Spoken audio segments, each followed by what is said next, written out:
Olá, turma. Então a gente vai estudar hoje física, né? A gente vai estudar a parte da chamada mecânica.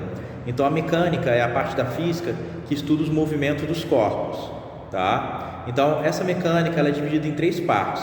Você tem a cinemática, você tem a estática e você tem a cinética. A dinâmica, né? Ela estuda a causa dos movimentos, né? Por exemplo, o corpo entrou em movimento, ele saiu do espaço S1 e foi para o espaço S2, então ele se deslocou. Então, o que causou o movimento desse corpo?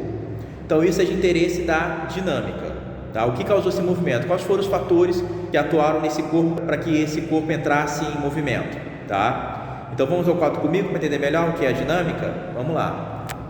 Então, aqui, ó, a de física dinâmica, né? Como eu falei aqui, é uma das partes da mecânica que estuda a causa dos movimentos dos corpos, né? Então a palavra dinâmica ela tem uma origem, como você está dizendo aqui, ela significa força. A palavra dinâmica vem do grego dinamis e significa força, tá? Então é o seguinte, vamos supor, você tem um bloco aqui, você tem um corpo aqui. Esse corpo aqui ele é submetido a uma determinada força. Então uma pessoa aplica uma determinada força sobre esse corpo aqui, em A. Esse corpo está estático, ele está parado, ele está inerte. Em B, esse corpo que adquiriu um determinado movimento. Então, quais são os fatores que fez com que esse corpo entrasse em movimento? Foi uma força ter sido aplicada sobre esse corpo. Então, uma força atuou sobre esse corpo e esse corpo que entrou em movimento.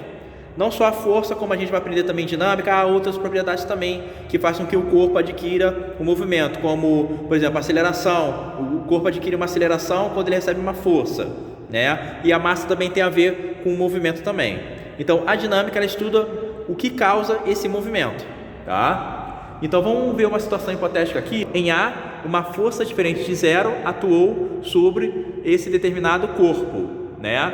Caso Isaac Newton, né? Isaac Newton, um grande pesquisador da física, né? Um grande físico inglês, ele falava o seguinte, que um corpo ele só entra em movimento se uma força diferente de zero atuar sobre ele. Então esse corpo aqui, uma força diferente de zero atuou sobre ele, por isso que ele entrou em movimento, ele saiu do seu estado inerte e passou a ter um movimento. E assim ele entrou em movimento. Por quê? Porque uma força diferente de zero atuou sobre ele. E também esse corpo ele pode alterar a sua velocidade, tá? Quando uma força diferente de zero atua sobre ele. Vamos supor, você tem um determinado veículo aqui, né? Um carro aqui. Esse veículo está andando a 60 km por hora, num período de 2 horas. Então a velocidade dele é constante. Constante, a velocidade dele é sempre a mesma com o passar do tempo.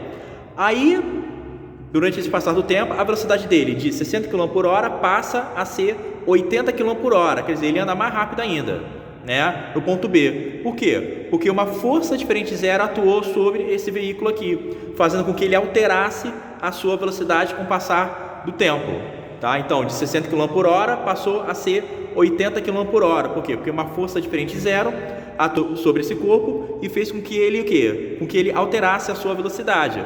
É o caso aqui, ó.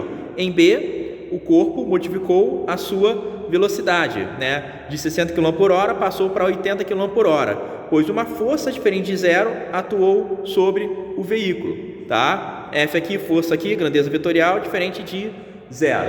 E eu falei que existem alguns conceitos para que o corpo entre em movimento. Então, a dinâmica estuda também conceitos de massa e aceleração. Então, para um corpo entrar em movimento, tem que haver essas duas grandezas aqui, ó, massa e aceleração. Então a gente vê o esquema 1 aqui. Você vê um corpo aqui de massa 100 kg, tá? Esse corpo aqui de massa 100 kg, ele sofreu a ação de uma força de 50 newtons. Newtons é a unidade medida da força, tá? Em homenagem a Isaac Newton, tá? Em homenagem a ele, que ele foi um grande pesquisador da força também. Então esse corpo aqui sofreu a ação de uma força de 50 newtons. Então esse corpo aqui ele entrou em movimento, tá? Ele entrou em movimento. Então esse corpo ele adquiriu uma determinada aceleração. AC é aceleração, M é massa. Uma aceleração aqui, na hipotética, de x metros por segundo ao quadrado. Metro por segundo ao quadrado é a unidade medida da aceleração, tá? Esse é o esquema 1. Já em 2, a gente vê o seguinte. Em 2, a massa desse corpo é 5 kg. Então, uma mesma força de 50 newtons foi atuando, né? Atuou sobre esse corpo aqui. Então, esse corpo que adquiriu um movimento. Então, ele teve uma determinada aceleração. Mas só que a aceleração desse corpo aqui de massa 5 kg foi o dobro da aceleração desse corpo aqui de massa 100 kg, Tá vendo? Foi o dobro. Então, o corpo de massa 5 kg teve o quê? Teve aceleração o dobro, né? Ele apresentou mais velocidade, né? Mais rapidez, né? Do que o esquema 1, tá? Então, isso significa o seguinte: significa que a massa e a aceleração são grandezas inversamente proporcionais. Como assim, professor? Quando uma aumenta, a outra decresce. E quando uma decresce, a outra aumenta. É o caso aqui, ó, por exemplo, quando a massa do corpo é grande, aumenta, a aceleração dele diminui. Isso quando uma força é aplicada sobre ele. Já quando a massa do corpo diminui, a aceleração dele aumenta. Então, corpos que apresentam grandes massas, a aceleração ela é pequena. Já corpos que apresentam massa pequena, a aceleração dela é grande. É o caso que você está vendo aqui, ó. Esse corpo aqui tem uma massa de 100 kg. Então, é óbvio que a força aplicada sobre ele vai gerar uma aceleração. O quê? Aceleração hipotética de x metros por segundo ao quadrado, porque a massa dele é grande. Já a massa do outro corpo, a massa o quê? É pequena, 5 kg. Então, ele vai gerar uma aceleração o quê? O dobro do quê? Desse corpo aqui de 100 kg. Uma aceleração o quê? De 2x metros por segundo ao quadrado.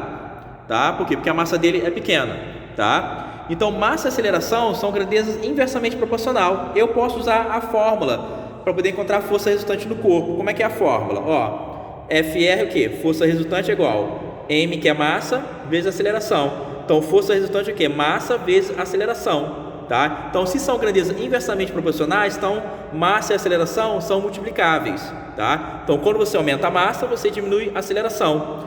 Quando você diminui a massa, você aumenta a aceleração. É o caso aqui que você está vendo. Falou, pessoal? Forte abraço aí e bons estudos.